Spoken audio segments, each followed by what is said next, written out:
आज क्या क्या डिस्कस करेंगे बच्चा। आज हम सबसे पहले आज के लेक्चर में आज हम सबसे पहले जो समझेंगे उस टॉपिक का नाम है बच्चा हमारा, जिसको आज हमें समझना है वो है हमारे पास इंट्रोडक्शन। तो सबसे पहले चैप्टर का इंट्रोडक्शन होगा। चैप्टर के इंट्रोडक्शन के बाद हम लोग वॉल्स को डिस्कस करेंगे और फिर हम लोग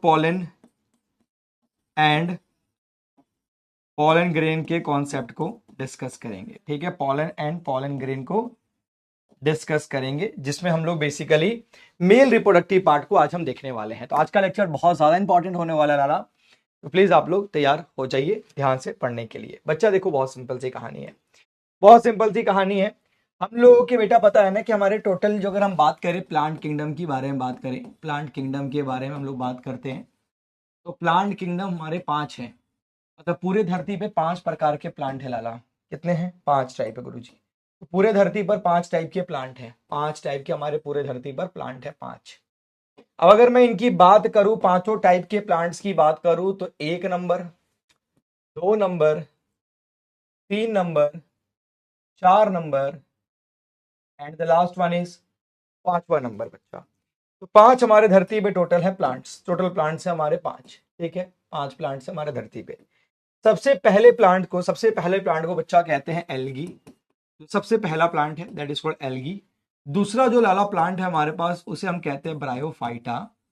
दूसरा जो प्लांट है हमारे पास ब्रायोफाइटा है। तीसरा जो प्लांट है लाला, वो है हमारे पास टेरिडोफाइटा। टेरिडोफाइटा। चौथा प्लांट है हमारे पास gymnosperm. Gymnosperm and the last one is angiosperm. Yes, the last one is angiosperm. तो हमारे पास सबसे आखिरी है एंजियोस्पर्म। बाबू देखो, ये 5 टाइप के हमारे प्लांट्स हैं। हमको इनमें बाकियों के बारे में बात नहीं करना है। हमको इसमें जो बात करना है वो एंजियोस्पर्म के बारे में बात करना है। हमें जो डिस्कशन करना है बच्चा, वो हमें किस पे करना है? हमें एंजियोस्पर्म के ऊपर करना है। हम एंजियोस्पर्म के ऊपर बात करना चाहेंगे। क्यों इतना, क्यों खास है एंजियोस्पर्म? तो बेटा, इसके खास होने का पहला रीजन देखो कि ये एक फ्लावरिंग प्लांट है, एक ऐसा प्लांट जो जिसमें फ्लावर प्रेजेंट हो। तो जिसमें फ्लावर प्रेजेंट होता है बेटा, उसे हम लोग फ्लावरिंग प्लांट कहते हैं। दूसरा रीजन है लाला, दूसरा रीजन है इसके अंदर सीड प्रेजेंट होता है। सीड प्रेजेंट होता है, सीड प्रेजेंट होता है। तीसरा, सीड का कवर, सीड कवर्ड कहें हम, सीड का कवर कहें यानी कि फ्रूट, तो फ्रूट भी प्रेजेंट होता है, फ्रूट भी प्रेजेंट होता है। तो सीड कवर यानी कि फ्रूट जो है वो भी प्रेजेंट होता है। तो ये फ्लावरिंग प्लांट है, सीड प्रेजेंट है, सीड कवर है इसके ऊपर बच्चा। इसी वजह से ये जो रिप्रोडक्शन करता है, वो कौन सा रिप्रोडक्शन करता है? ये करता है लाला आपका सेक्सुअल रिप्रोडक्शन। कौन सा रिप्रोडक्शन करता है? ये करता है सेक्सुअल रिप्रोडक्शन। तो एंजियोस्पर्म जो है बच्चा, वो आपका सेक्सुअल रिप्रोडक्शन करता है। इसी वजह से एंजियोस्पर्म को हम लोग फ्लावरिंग प्लांट, इस चैप्टर को हम लोग sexual reproduction in flowering plant भी कहते हैं। Sexual reproduction in flowering plant हम लोग इसको बोल रहे होते हैं। क्यों कहते हैं? क्योंकि ये रिप्रोडक्शन जो है सेक्सुअली करता है। इसके ऊपर फ्लावर प्रेजेंट होते हैं, इसके ऊपर सीड प्रेजेंट होता है और इसके ऊपर सीड का कवर भी प्रेजेंट होता है। इन कारणों की वजह से ये सेक्सुअल रिप्रोडक्शन करने वाला प्लांट बन जाता है। सर मैं एक बार मेरा नाम ले लो, पीसीएम की स्टूडेंट हूँ, चली जाऊंगी। सुहाना, सुहाना नाम ले लिया बच्चा। ओके, बॉटनी वाले कॉपी में बेटा, बॉटनी में करना है इसको। चलो नेक्स्ट टॉपिक देखो बेटा। अब हम लोग बात करेंगे प्लांट के पार्ट्स के, है ना, रिप्रोडक्टिव सिस्टम। प्लांट का रिप्रोडक्टिव सिस्टम, ठीक है, प्लांट का रिप्रोडक्टिव सिस्टम के बारे में बात करेंगे। Reproductive system, reproductive system of plant. तो प्लांट के रिप्रोडक्टिव सिस्टम के ऊपर हम लोग थोड़ा सा बात करेंगे बच्चा। ठीक है, तो रिप्रोडक्टिव सिस्टम ऑफ प्लांट के ऊपर हम लोग आज बात करेंगे, डिटेल में समझते हैं इसकी पूरे कहानी को। तो बाबू देखो, यहाँ पे ध्यान से देखना है, ठीक है, बहुत ध्यान से देखिएगा। प्लांट के रिप्रोडक्टिव सिस्टम की अगर हम बात करें तो हमारे पास 2 तरह के सिस्टम है, लेकिन उससे पहले हम लोग एक टॉपिक समझना पड़ेगा, वॉल्स। वॉल्स क्या होता है? वॉल्स ये बहुत नया चीज है, बहुत अच्छी चीज है, इसको ध्यान से समझिए। वॉल्स का मतलब होता है बेटा ग्रुप। किसी भी चीज का जो ग्रुप होता है ना बच्चा, ग्रुप, ग्रुप उसे कहते हैं वॉल। तो वॉल को अगर हमने देखा ध्यान से, तो हमने वॉल को 2 हिस्से में डिवाइड किया। कितने हिस्से में डिवाइड कर दिया? तो 2 हिस्से में डिवाइड कर लिया वॉल को। पहला हिस्सा है हमारे पास non reproductive wall, non reproductive wall, non reproductive walls, या फिर इसको आप नॉन असेंशियल वॉल भी कह सकते हो। नॉन असेंशियल वॉल्स, इसको आप नॉन असेंशियल वॉल्स भी कह सकते हो। ये नॉन रिप्रोडक्टिव वॉल्स है और नॉन असेंशियल वॉल भी आप इसको, ठीक है, कह सकते हो। दूसरा बच्चा, इसी को आप लोग एसेसरी वॉल्स भी कहते हो। इसी को आप लोग एसेसरी एसेसरी वॉल्स भी कह सकते हो। इसी को आप लोग एसेसरी वॉल्स भी कह सकते हो। दूसरे केस की बात करें बच्चा पार्टी लाला, दूसरे केस की बात करें तो दूसरा केस होता है हमारा रिप्रोडक्टिव वॉल्स। रिप्रोडक्टिव वॉल्स जिसको आप लोग असेंशियल वॉल्स भी कहते हो। असेंशियल वॉल्स कहते हो, असेंशियल वॉल्स कहते हो। और इसी को आप लोग जो है, इसी को आप लोग रिप्रोडक्टिव वॉल भी कह रहे होते हो, ठीक है। अब देखो ध्यान से, नॉन रिप्रोडक्टिव में हमारे पास दो केसेस हैं। एक को हम कहते हैं कैलिक्स और एक को हम कहते हैं लाला कोरोला। एक को हम कहते हैं कैलिक्स और दूसरे को कहते हैं कोरोला। रिप्रोडक्टिव की अगर मैं बात करता हूं बच्चा पार्टी, तो एक को हम कहते हैं एंड्रोशियम, एक को हम कहते हैं एंड्रोशियम और एक को हम कहते हैं गाइनोशियम। यस, एक हमारे पास एंड्रोशियम है और दूसरा हमारे पास क्या है, गाइनोशियम। तो एंड्रोशियम, गाइनोशियम, यहां हमारे पास कोरोला और यहां हमारे पास क्या आ जाएगा, कैलिक्स। तो प्लांट के भी अभी डायग्राम से भी ज्यादा अच्छे से समझा पाऊंगा। फिलहाल तो बस आप ये समझो कि ये हमारे वॉल्स हैं और ये वॉल्स की कहानी है। डायग्राम से ज्यादा अच्छे से समझ पाओगे आप लोग, ठीक है। ध्यान से सुनना बेटा। कैलिक्स की अगर हम बात करें तो कैलिक्स को हम लोग कहते हैं सेपल्स। क्या कहते हैं बहुआ, सेपल्स, ठीक है। तो सेपल्स का ग्रुप, यानी कि आप यूं कह सकते हो उसको groups of sepal, group of sepals, ठीक है। तो आप इसे ग्रुप ऑफ सेपल कह सकते हो, ग्रुप ऑफ सेपल्स कह सकते हो, group of sepals. Group of sepal जो होता है हमारे पास कैलिक्स होता है। कोरोला जो होता है लाला, वो हमारे पास ग्रुप ऑफ पेटल्स होता है, ठीक है। और एंड्रोशियम जो होता है बेटा हमारे पास, इसे हम लोग स्टेमिन कहते हैं, group of stamen. Group of stamen, stamen का ग्रुप हमारे पास क्या कहलाता है, एंड्रोशियम कहलाता है। और यही हमारे पास मेल, यही हमारा मेल रिप्रोडक्टिव सिस्टम भी है, यही हमारा मेल रिप्रोडक्टिव सिस्टम भी है, ठीक है। गाइनोशियम क्या है बच्चा पार्टी, गाइनोशियम हमारा ग्रुप ऑफ पिस्टिल कहलाता है, पिस्टिल। यही हमारे पास कार्पेल भी कहलाता है, ठीक है। और ये हमारे पास फीमेल, यही हमारे पास फीमेल रिप्रोडक्टिव सिस्टम भी है, यही हमारा फीमेल रिप्रोडक्टिव सिस्टम भी कहलाता है, यही हमारा फीमेल रिप्रोडक्टिव सिस्टम भी कहलाता है। इसी को हम लोग फीमेल रिप्रोडक्टिव सिस्टम। तो गाइनोवर्ड मतलब फीमेल और एंड्रोवर्ड का मतलब हो जाता है मेल। कोरोला का मतलब पेटल्स और कैलिक्स का मतलब होता है सेपल्स। पेटल्स कैसे होते हैं बच्चा, तो पेटल्स आपके जनरली कलरफुल होते हैं। कैसे होते हैं, तो कलरफुल होते हैं। और कैलिक्स कैसा होता है, तो ग्रीन कलर्ड होता है, ग्रीन कलर्ड, ठीक है, ग्रीन कलर्ड होता है। जनरली ये फोटोसिंथेसिस भी कर सकता है। अब आ जाओ, मैं आपको डायग्राम सिखा देता हूं। इसकी सबसे खास बात है बेटा इसका डायग्राम, इसका डायग्राम बहुत ज्यादा इंपॉर्टेंट है, बहुत ज्यादा ही इंपॉर्टेंट है, ठीक है। तो आइए मैं आपके पहले आपको फटाफट से डायग्राम सिखाता हूं। देखो बेटा, सबसे पहले डायग्राम बनाने का प्रोसेस समझो। आपको इस तरीके से एक सेंटर में एक चीज ऐसे ड्रॉ करना है, ठीक है। दिस वन, आपको इस तरीके से ये चीज ड्रॉ करना है कि स्टेप बाय स्टेप सीखो। सबसे पहले आपको इस तरीके से ये चीज करोगे, ये स्ट्रक्चर को ड्रॉ करोगे, स्टेप बाय स्टेप सिखाते हैं। इसका एग्जाम में आता है डायग्राम, इसलिए मैं इसको अच्छे से सिखा रहा हूँ। ध्यान से बाबू सीख लो, ठीक है। उसके बाद बाबू क्या करोगे, आप सेंटर में, एकदम सेंटर में इस तरीके से एक स्ट्रक्चर ड्रॉ करोगे, एकदम पॉइंटेड स्ट्रक्चर ड्रॉ करोगे। इस तरीके का एक स्ट्रक्चर ड्रॉ करोगे और इसको ऊपर से इस तरीके से आप दिखाओगे, ये ऊपर को आप इस तरीके से इसको शो करोगे, ठीक है। अगला काम क्या करोगे बच्चा, अगला काम ये करोगे कि आपको यहां से इस तरीके से कुछ तरीके से लंबे लंबे लेंथ वाले स्ट्रक्चर्स ड्रॉ करने हैं, जो इस तरीके से होने वाले, ठीक है। इनको थोड़ा सा आपको बीच में ऐसे सेपरेशन के वे में आपको चीजों को दिखाना भी है, ठीक है। ये आपने कर दिया। उसके बाद अगला काम क्या करोगे बेटा, यहाँ पे बनाओगे पत्तियों को, यहाँ आएंगे आपके पत्ते बेटा, ये आपके आगे यहाँ पे पत्ते, ठीक है। यहाँ आप लेके आएंगे इस तरीके से, तो आपके ये पत्ते आ गए, इस तरीके से प्यारे प्यारे आपके पत्ते आ जाते हैं, ठीक है। दो पत्ते आ गए। इन दो पत्तों के बाद यहाँ पे जो आएगा बेटा, यहाँ कलरफुल पत्तियां आएंगी, यहाँ आएंगी आपकी कलरफुल पत्तियां, कुछ इस तरीके से कलरफुल वाली पत्तियां आ जाएंगी, ठीक है। ऐसे समझने के फिलहाल समझ लो, यहाँ पे आपकी कलरफुल पत्तियां आ जाएंगी, तरीके से आपकी कलरफुल पत्तियां आ गई। ये आपके पास एक कंप्लीट स्ट्रक्चर जो है बेटा, प्लांट के, फ्लावरिंग प्लांट का कंप्लीट जो है, ठीक है, आपका कंप्लीट प्लांट का जो है रिप्रोडक्टिव डायग्राम वो बन के आपका हो चुका है यहाँ पे तैयार। अब हम करते हैं इसको लेबल्ड, इसे हम करते हैं बच्चा इसको लेबल्ड, ठीक है। आ जाओ फटाफट से इसकी लेबलिंग कर देते हैं। सबसे पहले बच्चा इस पार्ट को हम कहते हैं पेडिसल। क्या कहते हैं? Pedicel. This one is called as pedicel. इस गैप वाले, ठीक है, ये बल्ज पार्ट है, swelled part, swollen part, swollen swollen part होता है। इस सूजे हुए पार्ट को, मोटे से पार्ट को हम लोग कहते हैं थैलेमस। क्या कहते हैं? थैलेमस कहते हैं बच्चा, ठीक है, ये थैलेमस कहलाता है। This one is called as, इसे ही हम लोग कैलिक्स कहते हैं। इसे ही हम लोग, कैलिक्स को ही हम लोग सेपल्स कहते हैं। क्या कहते हैं? सेपल्स कहते हैं। कैलिक्स कह लो या फिर सेपल्स कह लो, ठीक है। ये हमारे पास कलरफुल है, ये हमारे पास कलरफुल है, और ये हमारा क्या कहलाता है? ये हमारे पास पेटल्स कहलाता है, और यही हमारे पास कोरोला कहलाता है। क्या कहलाता है? कोरोला कहलाता है। इसका काम क्या है भाई? अट्रैक्ट करता है। अट्रैक्ट करता है किसको? अट्रैक्ट करने का काम होता है किसको? Attract pollinating agents. Pollinating agents, pollinating agent को अट्रैक्ट करने के लिए काम करता है बेटा। जैसे इंसेक्ट्स हो गया हमारे पास, इंसेक्ट्स हो गया, बर्ड्स हो गया, एक्सेट्रा। इंसेक्ट बर्ड को अट्रैक्ट करने के लिए काम कर रहा होता है, ठीक है। उसके बाद बउआ, ये हमारे पास जो आप लंबा वाला हिस्सा देख रहे हो, this one, this one, this हिस्सा, this one is called as, ये मेल का पार्ट है बेटा, ये मेल का पार्ट है, ये मेल का पार्ट है। इसे अपन कहते हैं फिलामेंट। क्या कहते हैं बउआ?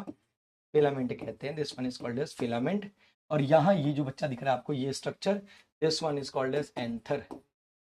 ये क्या कहलाता है बाबू? एंथर कहलाता है, ये एंथर कहलाता है। ये फीमेल का पार्ट यहाँ से स्टार्ट होता है, मैं इसको डिफरेंट कलर से मेंशन कर देता हूँ, देखो ध्यान से। ये फीमेल का पार्ट है बच्चा, ये फीमेल के इस पार्ट को हम कहते हैं ओवरी। ये क्या है हमारे पास? ओवरी है, ठीक है। इस ओवरी के अंदर इस तरीके से सेंटर में एक रीजन प्रेजेंट होता है, इसे हम लोग कहते हैं ओव्यूल।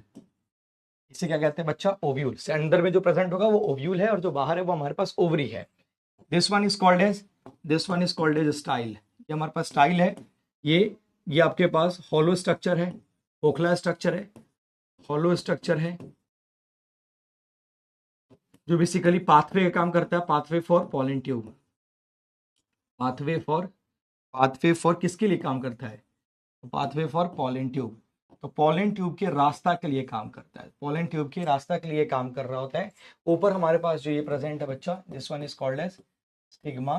स्टिग्मा जो कि क्या है बउआ? This one is landing platform. ये क्या है हमारे पास? ये हमारे पास लैंडिंग प्लेटफॉर्म है। यहाँ पे क्या लैंड करता है? पॉलन लैंड करता है।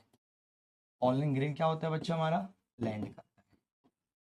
पॉलन ग्रेन लैंड करता है इसके, ठीक है। इस पर पॉलन ग्रेन लैंडिंग करता है, इसलिए इसको पॉलन ग्रेन का लैंडिंग प्लेटफॉर्म यानी कि स्टिग्मा का नाम देते हैं, ठीक है। ये अपने पास कंप्लीट डायग्राम आपको सामने से दिख रहा है, ठीक है। फिलहाल हम लोग जो है इसके अंदर पहले हम लोग एक एक करके समझेंगे बेटा। यहाँ फीमेल फीमेल आपको सब दिख रहा होगा, लेकिन हम लोग बेटा आराम से पहले मेल सीखेंगे, ठीक है, फिर आराम से हम लोग फीमेल वाले पार्ट में चलेंगे, ठीक है। मेरा रिवीजन क्लासेस बहुत बढ़िया है बेटा हिमांशु, ठीक है। सर थोड़ा तेज बोलो ना सर, आपकी तरह पढ़ाने तरीका और आपकी बहुत अच्छी है ये बच्चा। मेरी आवाज़ स्लो आ रही है क्या बच्चा? बताना जरा, मेरी आवाज़ स्लो आ रही है क्या? प्रॉब्लम है क्या साउंड में बउआ? कोई दिक्कत है क्या साउंड में? बताओ जरा, साउंड को लेके कोई प्रॉब्लम है क्या? मेरी आवाज़ बराबर आ रही है आप लोग तक?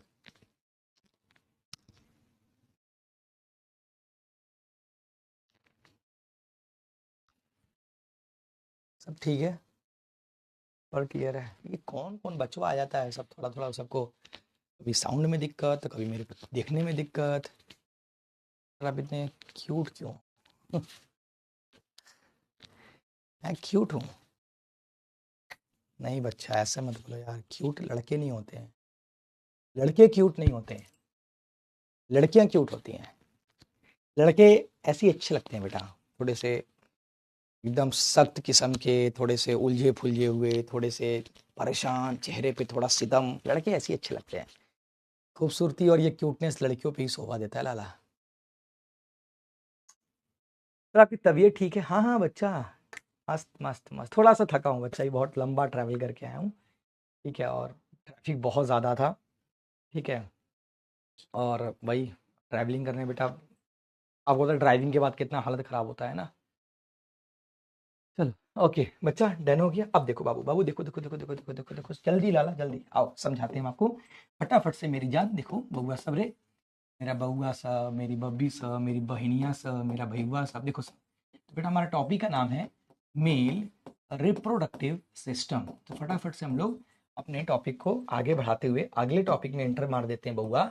इस टॉपिक को हम लोग कहते हैं मेल रिप्रोडक्टिव सिस्टम। तो यहाँ पे हम लोग मेल रिप्रोडक्टिव सिस्टम पर बात करेंगे हम लोग यहाँ पे, ठीक है, मेल रिप्रोडक्टिव सिस्टम के बात करेंगे, ठीक है। चलो अब देखो बच्चा, हमारे पास मेल रिप्रोडक्टिव सिस्टम की गुरुजी बात कीजिएगा तो क्या क्या बनाएगा सबसे पहले आप, तो बाबू हम वही स्ट्रक्चर जो भी जस्ट थोड़ी देर पहले बनाए थे। सबसे पहले हम पेडिसल बनाएंगे, ये रहा हमारा पेडिसल और ये रहा हमारे पास इस तरीके से थैलेमस। तो पेडिसल और ये रहा हमारा इस तरीके से, ठीक है, ये रहा पेडिसल और यहां से इस तरीके से बेटा पतला सा एक स्ट्रक्चर, पतला सा एक स्ट्रक्चर निकलेगा और ये आगे से जाके ऐसे ज्वाइन हो जाएगा बच्चा। इस स्ट्रक्चर को हम लोग पूरा मेल रिप्रोडक्टिव सिस्टम कहते हैं। अब देखो क्या बोलते हैं इसको, वैसे ना इसको बोलते हैं क्या बेटा, ये पूरे हिस्से को हम लोग दिस यहाँ से यहाँ तक का जो हिस्सा है, this one is called as stamen. क्या बोलते हैं लाला इसको, स्टेमन बोलते हैं। क्या बोलते हैं इसको, स्टेमन बोलते हैं। इस पूरे हिस्से को हम लोग स्टेमन बोलते हैं। यहाँ का जो यहाँ से यहाँ तक का जो हिस्सा है, this one is called as anther. ये क्या कहलाता है बउआ, एंथर कहलाता है। और ये हमारे पास कहलाता है फिलामेंट। ये कहलाता है बच्चा, फिलामेंट कहलाता है, ठीक है, ये फिलामेंट कहलाता है। ये फिलामेंट का प्रॉक्सिमल रीजन है, प्रॉक्सिमल एंड है, proximal end of filament, proximal end of filament, proximal end of filament ये कहलाता है। And this one is called as बच्चा, इस एंड को हम कहते हैं डिस्टल एंड ऑफ फिलामेंट। ये हमारे पास डिस्टल एंड ऑफ फिलामेंट कहलाता है। ये कौन सा एंड ऑफ फिलामेंट कहलाता है बउआ, ये हमारा कहलाता है डिस्टल एंड ऑफ फिलामेंट। तो ये हमारा प्रॉक्सिमल एंड हो गया बच्चा पार्टी और ये हमारे पास डिस्टल एंड हो जाता है, ठीक है, प्रॉक्सिमल और ये हो गया आपका डिस्टल एंड। जो एंथर होता है बच्चा हमारा, बस ये याद करने वाली बात है, बहुत इंपॉर्टेंट बात है कि जो typical angiosperm, typical angiosperm, typical angiosperm, typical angiosperm का जो एंथर होता है उसकी तीन बातें बहुत फेमस हैं, तीन चीजें। पहली चीज ऐसा होना चाहिए, वो होना चाहिए बेटा, तीन चीज बहुत इंपॉर्टेंट है, वो होना चाहिए बाइलोब्ड। ऐसा होना चाहिए बाइलोब्ड। दूसरा पॉइंट ऐसा होना चाहिए डाइथिकस। और तीसरा बेटा ऐसा होना चाहिए टेट्रास्पोरेंजिएट। ऐसा होना चाहिए टेट्रास्पोरेंजिएट होना चाहिए, ठीक है। तो हमारे पास टिपिकल जो एंजियोस्पर्म का एंथर होता है वो बाइलोब्ड होना चाहिए, ठीक है। वो कैसा होना चाहिए, बाइलोब्ड होना चाहिए। बाइलोब्ड के बाद डाइथिकस होना चाहिए, बाइलोब्ड, वो कैसा होना चाहिए डाइथिकस, और कैसा होना चाहिए टेट्रास्पोरेंजिएट होना चाहिए। किसका, टिपिकल एंजियोस्पर्म का एंथर, ये इस तरीके से होना चाहिए। ये बहुत ज्यादा इंपॉर्टेंट पॉइंट है, बाइलोब्ड, डाइथिकस और टेट्रास्पोरेंजिएट हमारा जो है टिपिकल एंजियोस्पर्म का एंथर होना चाहिए, ठीक है, ये ध्यान रखिएगा। अब जरा मैं इस बात पर थोड़ा जोर डालता हूँ बेटा, इस एंथर के बारे में थोड़ा और कहानी सिखाता हूँ मैं आपको, ध्यान से सुनिएगा। तो बच्चा ये हमारे पास एंथर है इस तरीके से, ठीक है। एंथर का एनाटॉमी देखो आप लोग, ये एंथर हमने बनाया ना, ये एंथर है, ठीक है, ये एंथर है, ये एंथर है। आज जो एंथर की मैं एनाटॉमी दिखाता हूँ आपको, एनाटॉमी ऑफ एंथर देखो ध्यान से। इसे हम कहते हैं एनाटॉमी ऑफ एंथर, इसे कहते हैं लाला anatomy of anther. Yes, this is called as anatomy of anther. कैसा होता है ध्यान से देखो बेटा, जब हम लोग कट करेंगे, अच्छा यहाँ पे हम लोग कौन से सेक्शन को देखेंगे, तो हम लोग क्रॉस सेक्शन को, मतलब ऐसा है बेटा समझना इस बात को कि हम लोग इसको बीच बीच से कट करेंगे, इस तरीके से हम लोग बीच बीच से कट करेंगे। तो जब हम इसको बीच बीच से कट करेंगे बेटा, हमारे पास सोचो कोई एक ऐसा स्ट्रक्चर हो, जैसे मैं आपको समझाऊं, जैसे बेटा हमारे पास एक बॉटल है ना, आपके सामने अगर बॉटल है तो आप इसको भी देख सकते हो। तो बेटा कोई भी बॉटल है, अगर आप इसको सेंटर से कट करते हो, सामने से काट, जैसे ये मेरा पेन है, बॉटल समझो, मैंने इसको सेंटर से कट किया, कट करने के बाद अगर मैं आपको सामने से दिखा रहा हूँ, सामने से दिखा रहा हूँ, सामने से, तो आपको ये स्ट्रक्चर गोल गोल नजर आ रहा होगा। कैसा नजर आ रहा है, गोल गोल। बेटा किसी भी आप खोखले लंबे चीज को कट करोगे तो सामने से वो गोल नजर आता है। ये चीज है भाई, मैंने कट किया, सामने से देखो कैसा नजर आएगा आपको, सामने से गोल नजर आता है। ये बेटा क्रॉस सेक्शन करोगे तो गोल नजर आएगा। एनाटॉमी का मतलब क्या होता है, एनाटॉमी का मतलब होता है बच्चा अंदर का स्ट्रक्चर, अंदर की बनावटें, अंदर के बनावटें को हम लोग एनाटॉमी कहते हैं, इंटरनल स्ट्रक्चर। इंटरनल स्ट्रक्चर मतलब एंथर के अंदर कहानी क्या है, इंटरनल स्ट्रक्चर की स्टडी को, इंटरनल स्ट्रक्चर की स्टडी को हम लोग एनाटॉमी कहते हैं। क्या कहते हैं, एनाटॉमी कहते हैं, ठीक है। अब देखो कैसा है हमारा अंदर का स्ट्रक्चर, ध्यान से देखना बेटा, सिखाता हूँ मैं आपको। आपके एग्जाम में ये डायग्राम बहुत अच्छे से पूछने के चांसेस हैं, तो ध्यान से सीखिएगा। उसमें आपको इस तरीके से एक स्ट्रक्चर करना है, दूसरा इस तरीके से, तीसरा इस तरीके से, और चौथा अगेन इस तरीके से।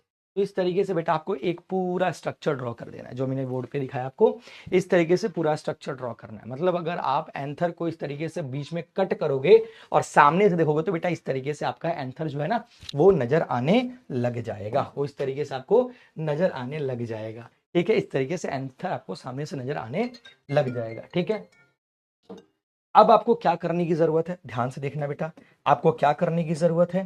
तो आपको जो करने की जरूरत है वो ये है कि आपको सेंटर में इस तरीके से 4 सर्कुलर स्ट्रक्चर्स ड्रॉ करने की जरूरत है। ठीक है, इस तरीके से ये तीसरा, 3, और ये रहा लाला आपका 4। ठीक है, ये रहा आपका 4। आपको 4 सर्कुलर स्ट्रक्चर ड्रॉ करने की जरूरत है। ठीक है, इस तरीके से आपको 4 सर्कुलर स्ट्रक्चर ड्रॉ करने की जरूरत है। ये आपको 4 स्ट्रक्चर ड्रॉ कर देने हैं। इन चौथे स्ट्रक्चर में, ये जो चौथा स्ट्रक्चर है ये ना गोल वाला स्ट्रक्चर, इसके अराउंड आपको इस तरीके से एक लाइनिंग बनानी है। इस तरीके से आपको एक लाइनिंग बना देनी है जो इस गोल वाले स्ट्रक्चर के अराउंड होगा। ठीक है, इस गोल वाले स्ट्रक्चर के सराउंड होगा, ये सबके होगा, मतलब हर किसी के ऊपर इस तरीके से, ये इसके ऊपर भी होगा लाला, ये इसके ऊपर भी होगा, तो सबके ऊपर इस तरीके से ये गोल गोल लाइनिंग बनी हुई होगी, सबके ऊपर इस तरीके से ये गोल गोल जो है लाइनिंग बनी हुई होगी।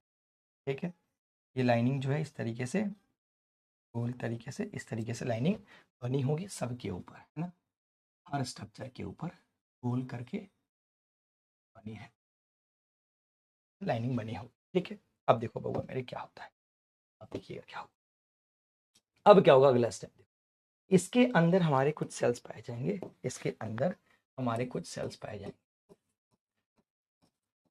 और सारे सेल्स दिखने में बिल्कुल सेम होंगे। ठीक है, इस तरीके से हमारे पास सबके अंदर एक सेल पाया जाएगा, इस तरीके से जो दिखने में कुछ इस प्रकार से हमें देखने को मिलेगा, इस तरीके से उसका स्ट्रक्चर होगा। ठीक है, अब देखो बेटा अंदर ही अंदर ना एक और लेयर हमारा इस तरीके से चलेगा।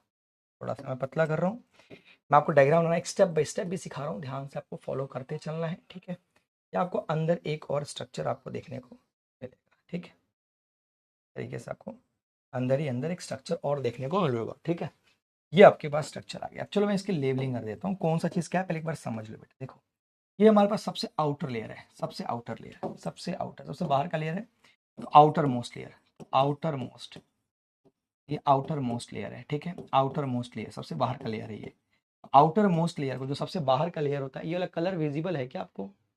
ये जो मैंने लिखा अभी जिस कलर से, ग्रे कलर से लिखा है बेटा, ये आपको दिख रहा है क्या? देखना जरा आप लोग, एक बार देखना आपको दिख रहा है क्या? आपको ये कलर अच्छे से दिख रहा है क्या? कोई प्रॉब्लम हो रहा है क्या आपको कलर देखने में? क्या ओके है? कलर देखने में कोई दिक्कत तो नहीं आ रही है आपको? तो ठीक है, क्लियर है कि कलर देखने में कोई प्रॉब्लम? ठीक है, ओके। ग्रीन से लिखूं? ठीक, ग्रीन से, ग्रीन से लिखता हूँ। ठीक है, ग्रीन कलर लिख देता हूँ, कोई बात नहीं। ठीक है, देखो तो आउटर मोस्ट लेयर को बेटा हम लोग कहते हैं एपिडर्मिस। क्या कहते हैं? एपिडर्मिस कहते हैं। क्या कहते हैं? एपिडर्मिस। आउटर मोस्ट लेयर को हम लोग एपिडर्मिस का नाम दे देते हैं। ठीक है, उसके बाद जो अगला लेयर है बेटा, this one is called as, ये थोड़ा अंदर का लेयर है, इसे हम कहते हैं एंडोथीशियम। इसे क्या कहते हैं लाला? This is called endothecium. इस लेयर को हम कहते हैं, उसके अंदर का जो लेयर है इसे हम कहते हैं टैपिटम। ठीक है, इसे हम कहते हैं टैपिटम। ये हमको दिखा जो टैपिटम है। इसके बीच में भी एक लेयर प्रेजेंट होता है बेटा, इसके बीच में भी एक लेयर और प्रेजेंट होता है, इसको मैं आई थिंक रेड से नहीं, रेड तो ही गया था, ये वाला कलर यूज करता हूँ। तो बेटा इसके बीच में और भी बहुत सारे सेल्स प्रेजेंट होते हैं, थोड़े थोड़े से, और आपको सेल्स दिख रहे होंगे इस तरीके से, और बहुत सारे सेल्स जो है एपिथीस, एंडोथीशियम और टैपिटम के बीच में इस तरीके से प्रेजेंट होते हैं। तो इन छोटे मोटे सेल्स को जो कि एंडोथीशियम और उसके बीच में प्रेजेंट होंगे, ठीक है, इन्हें हम लोग क्या कहेंगे? इन्हें हम लोग कहेंगे बच्चा मिडिल लेयर। इन्हें हम लोग कहेंगे मिडिल लेयर। यस, इसे मिडिल लेयर कहेंगे, और ये हमारा अंदर वाला टैपिटम हो गया। मतलब बेटा अगर हम लोग ऑर्डर लिखे ना, इसका ऑर्डर, ऑर्डर ये देखो, सीक्वेंस, सीक्वेंस ऑफ लेयर, ये एग्जाम में बहुत बार पूछता है, इससे मैं अलग से मैं लिख देता हूँ। सीक्वेंस ऑफ लेयर किस तरीके से काम करता है? तो सीक्वेंस ऑफ लेयर देखो बेटा किस तरीके से काम करेगा वो जरा ध्यान से समझ।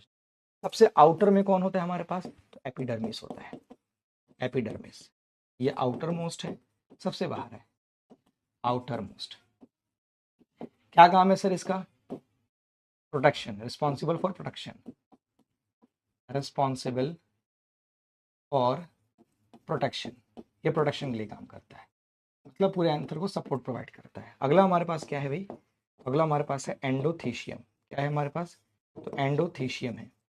ये क्या बेटा, ये थोड़ा सा अंदर साइड है ना, यानी कि inner to and epidermis, one layer inner to, एक layer, one layer inner to epidermis, epidermis से एक लेयर अंदर की तरफ, one layer inner to epidermis. इसका काम क्या है बच्चा पार्टी, ये होता है डेहिसेंस ऑफ एंथर के रिस्पॉन्स, डेहिसेंस ऑफ एंथर के लिए ये रिस्पॉन्सिबल होता है, डेहिसेंस ऑफ एंथर के लिए ये रिस्पॉन्सिबल होता है।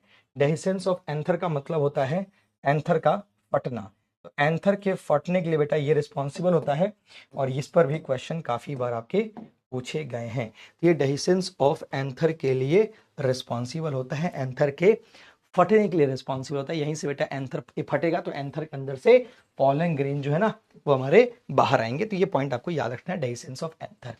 मिडिल लेयर का कोई काम नहीं है बेटा, मिडिल लेयर का कोई खास काम नहीं है, मिडिल लेयर ऐसे ही रहता है, ठीक है। ये कनेक्शन है, कनेक्शन बिटवीन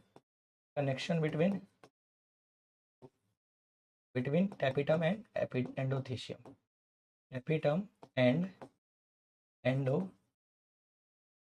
एंडोथीशियम और टैपिटम के बीच का ये क्या है, एक सिंपल सा प्यारा सा कनेक्शन है और कोई खास चीज नहीं है। टैपिटम का काम है, यहां लिख देता हूँ बॉक्स बना के याद करना बेटा, टैपिटम का काम बहुत इंपॉर्टेंट, एग्जाम में इस पर क्वेश्चंस पूछे जाने के चांसेस रहते हैं, ध्यान से सुन लीजिए इसमें। टैपिटम ध्यान से, तो tapetum is responsible for providing nourishment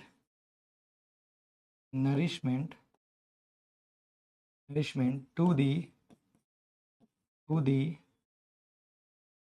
developing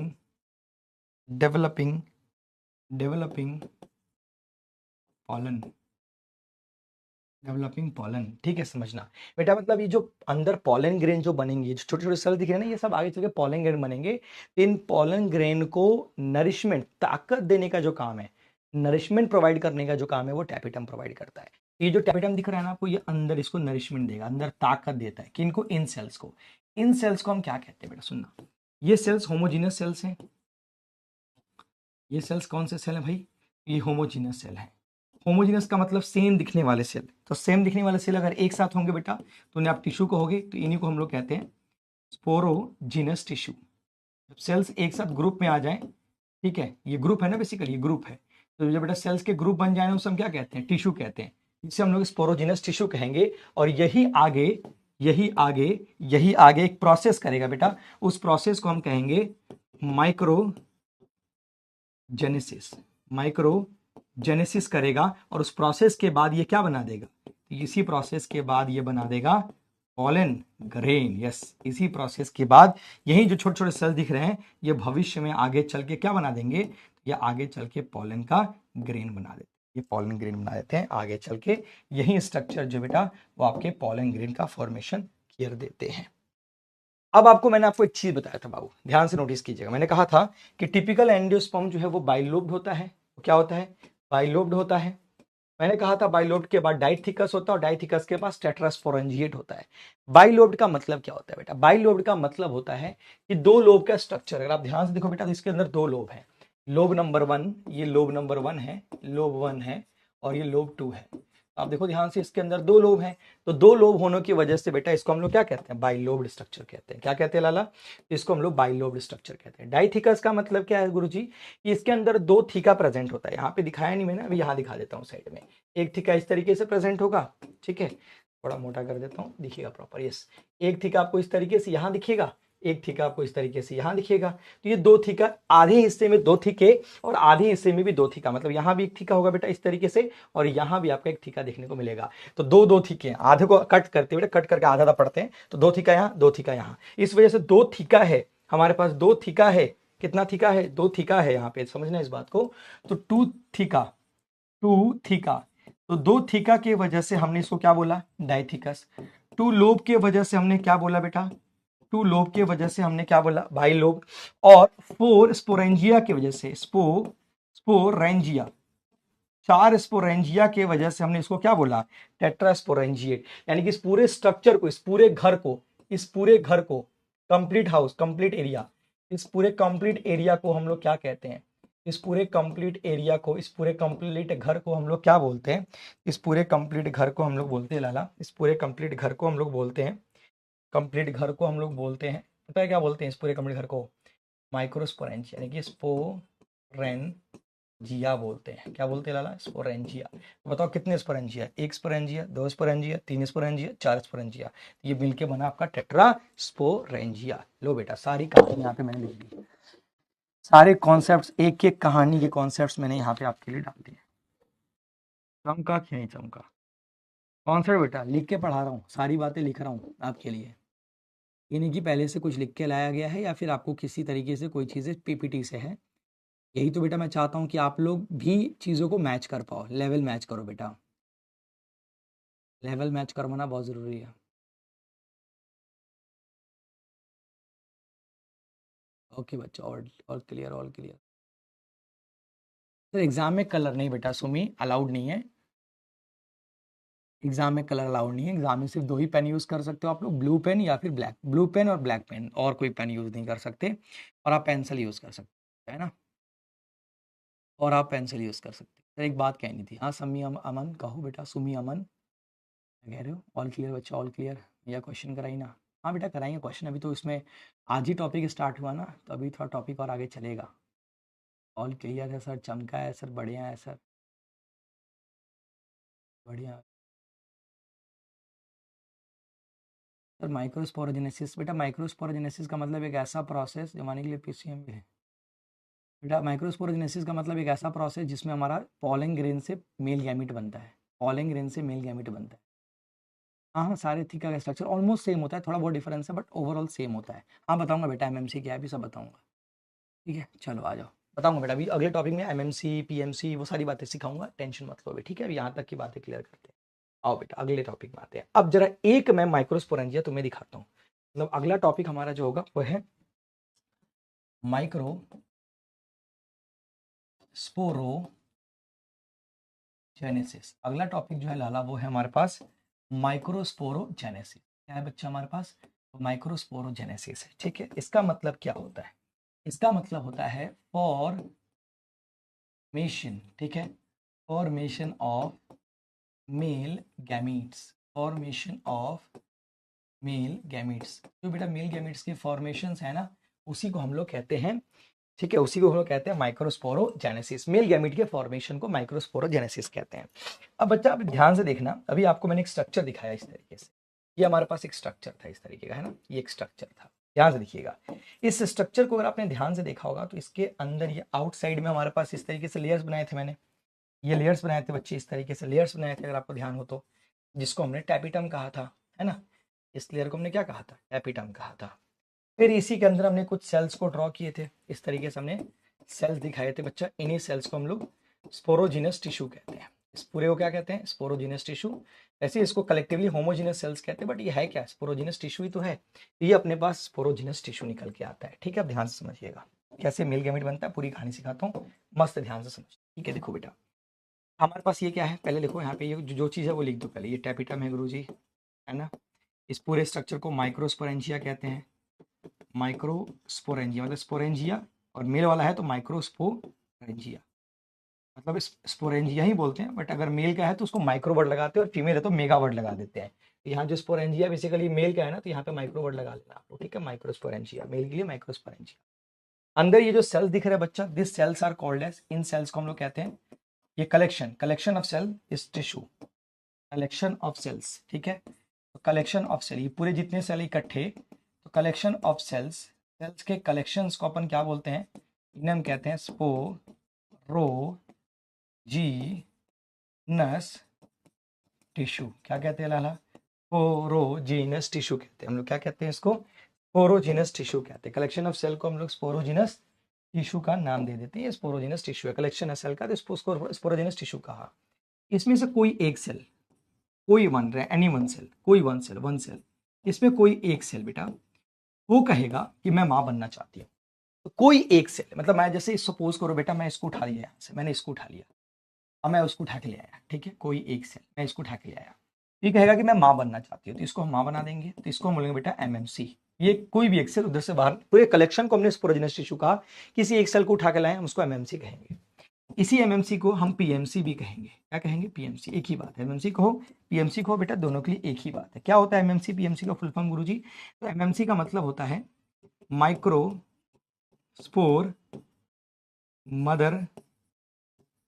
microspore mother cell, और पीएमसी को हम कहते हैं इसी को पोलन मदर सेल। ये हो गया आपका एमएमसी और ये हो गया आपका पीएमसी। तो ये हो गया पोलन मदर सेल और ये हो गया आपका माइक्रोस्पोर मदर सेल, एमएमसी, और ये हो गया आपका पीएमसी। ये स्ट्रक्चर आपका बन गया, ठीक है, ये मां बन गई। अब इसने कहा कि मैं मां तो बन गई हूं, मुझे आगे बढ़ाओ भाई, मैं मां बनी हूं, मुझे आगे बढ़ाओ, मुझे आगे बहुत कुछ करना है लाइफ में। हमने कहा ठीक है भाई, आप मां हो, आप एक सेल हो, एक सेल का एक न्यूक्लियस होता है, एक सेल का एक न्यूक्लियस होता है भाई, हमने ये न्यूक्लियस को भी दिखा दिया। अब ये सेल आगे बढ़ना चाहता है, अब ये सेल आगे की तरफ मूव होना चाहता है बेटा, ये सेल आगे बढ़ना चाहता है, आगे कुछ करना चाहता है बेटा। ये यहाँ पे क्या करेगा? ये यहाँ पे क्या करेगा? ये यहाँ पे क्या करेगा बच्चा? ये यहाँ पे करेगा मियोसिस। क्या करेगा? मियोसिस। कौन सा डिवीजन करेगा? मियोसिस करेगा। क्या करेगा? मियोसिस करेगा, ठीक है, मियोसिस। बेटा इसकी प्लॉइडी क्या होती है? इसकी प्लॉइडी 2n होती है। क्या होती है? 2n। तो जैसे ही इसने मियोसिस करा तो बेटा 1 का 4 होता है भाई, मियोसिस करा तो 1 का 4 होगा। तो जैसे ही मियोसिस करा इसने तो ये 1 का 4 हो गया, ये 1 का 4 सेल हो गए, ठीक है, टोटल 1 सेल, ठीक है। थोड़ा मैं डार्क कर देता हूँ, 1 का 4 डिवीजन किया ना मियोसिस, तो 1 का 4, 1 2 3 और ये हो गया आपके 4। तो 1 का 4 हुआ मियोसिस करने के बाद। तो ये पीएमसी एमएमसी जो है बेटा, अगले स्टेप में हम लोग इसको क्या बोलेंगे? इसको हम लोग बोलेंगे माइक्रोस्पोर टेट्राड। इसे हम लोग बोलते हैं बच्चा माइक्रोस्पोर टेट्राड। इसे हम लोग क्या बोलेंगे? माइक्रोस्पोर टेट्राड बोलेंगे लाला। क्या बोलेंगे? इसे हम लोग माइक्रोस्पोर टेट्राड बोलते हैं। माइक्रोस्पोर टेट्राड की प्लॉइडी क्या होती है? माइक्रोस्पोर टेट्राड की प्लॉइडी क्या होगी? तो इसकी प्लॉइडी होती है n। कितने हैं? 4 सेल है ना, तो इसकी प्लॉइडी क्या हो जाएगी अपनी? n हो जाएगी, ये अपना n हो जाएगा। अब देखो कहानी आगे बढ़ती है, अब कहानी आगे फिर से बढ़ेगी, कहानी आगे बढ़ेगी बच्चा, है ना, कहानी आगे बढ़ेगी, कहानी आगे बढ़ेगी। अब यहाँ पे मियोसिस किया है, अब ये माइटोसिस करेंगे। क्या करेंगे बच्चा? अब यहाँ पे आके माइटोसिस करेंगे। क्या करेंगे? माइटोसिस। अब यहाँ से माइटोसिस का खेल चालू हो जाएगा, यहाँ से माइटोसिस, ठीक है। तो ये फर्स्ट माइटोसिस, पहला फर्स्ट माइटोसिस करेगा, ठीक है, फर्स्ट माइटोसिस करेगा। अब फर्स्ट माइटोसिस जब करेगा तो देखो बेटा कहानी में क्या दिखेगा, सुनो ध्यान से। हमारे पास ये एक सेल था, एक सेल, ये दूसरा सेल, ये तीसरा सेल और ये चौथा सेल, ये चारों सेल दिख रहे हैं अपने को, ठीक है। ये फर्स्ट माइटोसिस करने के बाद, माइटोसिस करने के बाद हमारे पास 1 के 4 हो जाएंगे, ऐसे ध्यान देखना। लेकिन बेटा ये यहाँ पे कहानी कुछ ऐसी है, देखो यहाँ समझना इस बात को ध्यान से। यहाँ पे जो एक माइटोसिस हुई है ना, ये एक सेल के साथ हुई है, इस सेल के साथ एक माइटोसिस हुई। तो एक माइटोसिस करने के बाद ये एक सेल जो है हमारे पास एक सेल में कन्वर्ट हो गया। आपको सर 1 का तो 2 होता है ना, ये 1 का 2 क्यों नहीं हो रहा है? ये 1 का 2 क्यों नहीं हो रहा है? यहाँ भी माइटोसिस, यहाँ भी माइटोसिस और यहाँ भी क्या हुआ आपका? माइटोसिस। चारों तरफ क्या हो गया आपका? माइटोसिस, ठीक है, माइटोसिस। यहाँ भी क्या हुआ? माइटोसिस। और यहाँ भी क्या हुआ आपका? माइटोसिस। ये आपको चारों माइटोसिस करा दिया हमने, माइटोसिस माइटोसिस माइटोसिस, और ये भी आपका माइटोसिस हो गया। तो ये 4 के 4 बन गए। बेटा माइटोसिस करने के बाद कोई भी डिवीजन अगर आप करते हो तो 1 का 2 सेल बनता है, लेकिन सर यहाँ तो 1 का 1 ही बन रहा है, यहाँ एक भी 1 का 1 बन रहा है, यहाँ 1 का 1 बन रहा है, यहाँ 1 का 1 बन रहा है। ये कौन सा डिवीजन है सर जहाँ 1 का 1 सेल बन रहा है? 1 का तो 2 बनना चाहिए, तो यहाँ 1 का 1 बन रहा है भाई। तो बेटा यहाँ का 1 का 1 नहीं बन रहा है, यहाँ 2 बन रहा है। ध्यान से देखो कैसे, एक सेल तो ये पहले से ही पूरा है, इसके अंदर एक और सेल इस तरीके से बना, इसके अंदर एक और सेल इस तरीके से बना, इसके अंदर एक और सेल इस तरीके से बन रहा है, इसके अंदर एक और सेल इस तरीके से, इस तरीके से एक और सेल हमारा बन रहा है अंदर के साइड में, ठीक है। और ये जो सेल पहले से था पिंक वाला, उसका अपना न्यूक्लियस ऊपर है, न्यूक्लियस अपना ऊपर है, ऐसे इरेगुलर शेप में न्यूक्लियस है। तो बेटा कितने सेल हो गए हमारे, 2 सेल हो गए ना, एक के 2 सेल अंदर ही अंदर, ठीक है। मतलब इस माइटोसिस में हुआ यूं, इस माइटोसिस में यूं हुआ बेटा कि यहाँ पे सेल डिवाइड नहीं हो रहा, मतलब साइटोकाइनेसिस नहीं हो रहा, cytokinesis will not occur, will not occur, cytokinesis नहीं होगा, बट क्या होगा, karyokinesis will occur, karyokinesis will occur, खाली न्यूक्लियस डिवाइड होगा, सेल डिवाइड नहीं हुआ, सिर्फ क्या डिवाइड हुआ, तो यहाँ पे न्यूक्लियस डिवाइड हुआ, साइटोकाइनेसिस नहीं हुआ, लेकिन कैरियोकाइनेसिस यहाँ पे होगा। तो यहाँ एक का दो, यहाँ एक का दो, यहाँ एक का दो, यहाँ एक का दो। यहाँ जो सेल्स बने बेटा, एक सेल को हम कहेंगे वेजिटेटिव सेल, एक सेल को हम कहेंगे यहाँ पे इस तरीके से वेजिटेटिव सेल। एक जो सेल पहले से ही हमारा बड़ा वाला, ये हमारा क्या कहलाएगा, वेजिटेटिव सेल। और जो अंदर सेल दिख रहा है आपको, इसे हम कहेंगे जेनरेटिव सेल, ठीक है। तो बेटा फिर से हमारे पास ये क्या कहलाएगा, वीसी, शॉर्ट फॉर्म में ये क्या कहलाएगा, जीसी, ये कहलाएगा बेटा वीसी, और ये शॉर्ट फॉर्म में क्या कहलाएगा, जीसी, ये हमारे पास कहलाएगा वीसी, और ये शॉर्ट फॉर्म में क्या कहलाएगा हमारा, जीसी, ठीक है। तो vegetative cell, generative cell, vegetative cell, generative cell, ये हमारी कहानी इस तरीके से चल रही होगी, ठीक है। तो एक के 2 सेल बने, लेकिन ये 2 सेल अलग अलग ना बन के अंदर ही अंदर 2 सेल बन गए। ये माइटोसिस 4 बार हुआ। अभी कहानी खत्म नहीं हुई है लाला, अभी कहानी खत्म नहीं हुई है, अभी देखना, अभी कहानी तो स्टार्ट है बल्कि, है ना, अभी तो पिक्चर बाकी है मेरे भाई, पिक्चर अभी बाकी है मेरे दोस्त। अभी देखो क्या हुआ बेटा, अभी देखना, फिर से 4 बार माइटोसिस फिर से होगा। एक माइटोसिस, 2 माइटोसिस, 3 माइटोसिस, और ये 4 माइटोसिस। ये हो गया सेकंड, फर्स्ट था ये सेकंड माइटोसिस, सेकंड माइटोसिस, ये भी आपका सेकंड माइटोसिस, ये आपका third mitosis, sorry second mitosis, और ये भी आपका सेकंड माइटोसिस। फिर से ये माइटोसिस हुए। फिर से देखो बेटा, फिर से हमारा सेल डिवाइड नहीं किया, लेकिन अंदर का न्यूक्लियस डिवाइड किया, अंदर का न्यूक्लियस डिवाइड किया, सेल डिवाइड नहीं कर रहा, बस अंदर का न्यूक्लियस डिवाइड कर रहा है। तो ये एक सेल, हमारे पास दूसरा सेल, ये हमारे पास तीसरा सेल, और ये हमारे पास चौथा सेल, ये हमारे 4 सेल हो गए, ठीक है। अब ध्यान से देखना बेटा, अंदर ना, अंदर हमारे पास 2 सेल आएंगे। यहाँ पे कितने देंगे, 2, देखना ध्यान से, एक वेजिटेटिव, 2 वेजिटेटिव, एक वेजिटेटिव, 2 वेजिटेटिव, एक वेजिटेटिव, 2 वेजिटेटिव, एक वेजिटेटिव, और ये दूसरा वेजिटेटिव। तो ये हमारे पास 2 वेजिटेटिव सेल इस तरीके से आ जाएंगे, 2 वेजिटेटिव सेल हमारे इस तरीके से आ जाएंगे। और जो पहले से हमारे जनरेटिव वो तो रहेंगे इस तरीके से, ये जनरेटिव है, जनरेटिव है, ये जनरेटिव है, ये हमारे पास जनरेटिव है। तो फिर से डिवाइड हुआ, तो जनरेटिव अब की बार डिवाइड हुआ, वेजिटेटिव वैसे का वैसे ही है, जेनेटिव डिवाइड हो गया।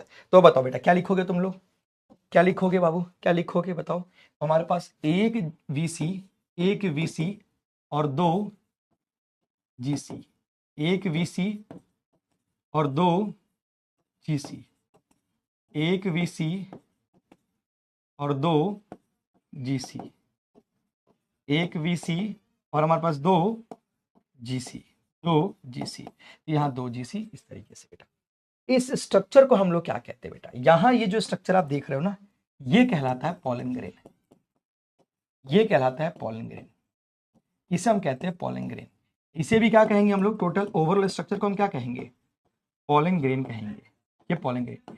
तो क्या मैं पूछूं आपसे, जैसे मेल के अंदर गैमीट स्पर्म होता है, तो क्या मैं आपसे पूछूं कि पॉलन ग्रेन भी मेल गैमीट होता है, तो ऐसा बिल्कुल नहीं है। तो कॉन्सेप्ट क्या है, ध्यान से सुनो बेटा, कॉन्सेप्ट एग्जाम में आने वाला, एकदम एग्जाम में आएगा, आपके दिमाग में अभी आना चाहिए, ध्यान से सुनो। कॉन्सेप्ट क्या है बेटा, कॉन्सेप्ट हमारा ये कहता है, कॉन्सेप्ट हमारा ये कहता है, ओह सॉरी, कॉन्सेप्ट हमारा ये कहता है, ध्यान से सुनिए इस चीज को। कॉन्सेप्ट हमारा ये कहता है बच्चा पार्टी, कॉन्सेप्ट हमारा ये कहता है, कॉन्सेप्ट हमारा क्या कहता है, ध्यान से सुनना। कॉन्सेप्ट ये कहता है बच्चा, कॉन्सेप्ट ये कहता है, कॉन्सेप्ट ये कहता है, देखना, पॉलन ग्रेन क्या है, पॉलन ग्रेन क्या है, ये कोई गैमीट नहीं है, ये गैमीट का घर है, ये गैमीट का घर है, गैमीट का घर है ना, ये गैमीट का घर है, ये गैमीट का घर है। गैमीट के घर को हम लोग क्या बोलते हैं, इसको हम लोग कहेंगे, ये मेल गैमीट का घर है, इसे हम लोग कहेंगे मेल गैमीटोफाइट। इसे क्या कहेंगे लाला, इसे हम लोग कहेंगे मेल गैमीटोफाइट, इसे हम लोग कहेंगे मेल गैमीटोफाइट, यस, इसे हम लोग कहेंगे मेल गैमीटोफाइट, ठीक है। उसके बाद बच्चा हमारे पास ये क्या है, हमारे पास ये क्या बोलते हैं, जेनेटिव सेल क्या है, तो जेनरेटिव सेल क्या है हमारे पास, तो जनरेटिव सेल जो है बच्चा पार्टी, जनरेटिव सेल जो है हमारे पास, जेनेटिव सेल कहलाता है मेल गैमीट, यस, ये कहलाता है मेल गैमीट, यानी कि यही वो चीज है जो फीमेल गैमीट को जाके फ्यूज करेगा। तो जेनेटिव सेल मेल गैमेट कहलाता है और पॉलन ग्रेन क्या कहलाता है, गैमीट का घर जहां गैमीट रहता है। अब एक पॉइंट और आप ऐड कर सकते हो, सर वेजिटेटिव सेल को क्या बोलेंगे सर, तो यहाँ पे एक चीज और नोट कर सकते हो आप लोग, वेजिटेटिव सेल का काम क्या है वो देखो। वेजिटेटिव सेल क्या करता है सर, बताऊंगा अभी इसका काम आगे वैसे, बट लिख सकते हो अभी नोट में, नोट्स में मैं आपको पूरा चीज दे रहा हूँ। वेजिटेटिव सेल क्या करता है, ये पॉलन ट्यूब का फॉर्मेशन, पॉलन ट्यूब फॉर्मेशन कराता है बच्चा, क्या कहलाता है, तो पॉलन ट्यूब का फॉर्मेशन कहलाता है। ये पॉलन ट्यूब का फॉर्मेशन कराता है कौन, तो आपका वेजिटेटिव सेल आपके पॉलन ग्रेन का फॉर्मेशन करा रहा होता है। तो बेटा पूरा माइक्रोस्पोरोजेनेसिस टॉपिक का खत्म कर दिया मैंने, पूरा माइक्रोस्पोरोजेनेसिस टॉपिक समाप्त, पूरा टॉपिक ही खत्म। देखो कितना इंपॉर्टेंट चीज बताया बेटा आप लोग को आज के लेक्चर में, देखो ध्यान से सब कुछ डिटेल समझाया है। ऐसा कुछ नहीं है कि सर आप लोग, सर आपने हमें पीपीटी से बता दिया है फिर ऐसे जल्दी में, बेटा कुछ नहीं, ठीक है बेटा। जेनेटिव सेल मेल गैमेट है ना, मेल गैमेट का काम क्या होता है, फीमेल गैमेट को फ्यूज करना। हमारे मेल में स्पर्म का काम क्या था, जो हमारे मेल में स्पर्म का काम होता है बेटा, वहाँ पे इनका काम होता है जेनेटिव सेल का, ये भी फ्यूज करेंगे। हमारा स्पर्म क्या करता है भाई, जो स्पर्म करता है वो क्या करते हैं प्लांट वाले, है ना। पहले ये देखा बेटा हमने, फिर हमने इनके पार्ट देख लिए, फिर हमने इस तरीके से स्ट्रक्चर देखा बेटा, पूरा फ्लावर का स्ट्रक्चर देखा। फिर हम लोगों ने स्ट्रक्चर के बाद क्या देखा, मेल रिप्रोडक्टिव सिस्टम देखा। उसके बाद हमने ये पूरा स्ट्रक्चर देखा, फिर हमने यहाँ पे ये पूरा प्रोसेस देखा। तो होपफुली लाला आपको ये पूरी बात यहाँ तक समझ आ गई है, चमक, ठीक है तो लाला क्लियर है क्या, बहुत बढ़िया। एक एक चीज बच्चा क्लियर हो, और हमें लिखने का मौका दिया करो बेटा। आपको आपको लिखने के मौके की जरूरत नहीं है, आपके लिए स्लाइड जा रहा है और आपके पास ही रहेगा, आप आराम से देखो, आप लिखो आराम से। चलो बेटा ठीक है, चलो आपकी अगली क्लास भी है तो मैं आपको ज़्यादा क्लास नहीं लूँगा टाइम, आज के लिए इतने ही रखते हैं बच्चा। होपफुली आपको इतना टॉपिक ही बहुत अच्छे से मेहनत करके समझना होगा, दिमाग लगाना पड़ेगा बेटा, है ना। बेटा लिखने का टाइम नहीं दे सकता ना आपको, अभी मैं अगर लिखने का टाइम दे दूंगा बेटा, एक चीज़ लिखूंगा मैं हट जाऊंगा, तो टाइम बहुत, इतना टाइम है कहाँ हमारे पास। आपको ये चीज़ें मिल जाएंगी, आप आराम से नोट करो, अपलोड हो जाता है ना बच्चा, आप नोट कर सकते हो, ठीक है। चलिए बच्चा, that's all for today, thank you, bye bye, take care.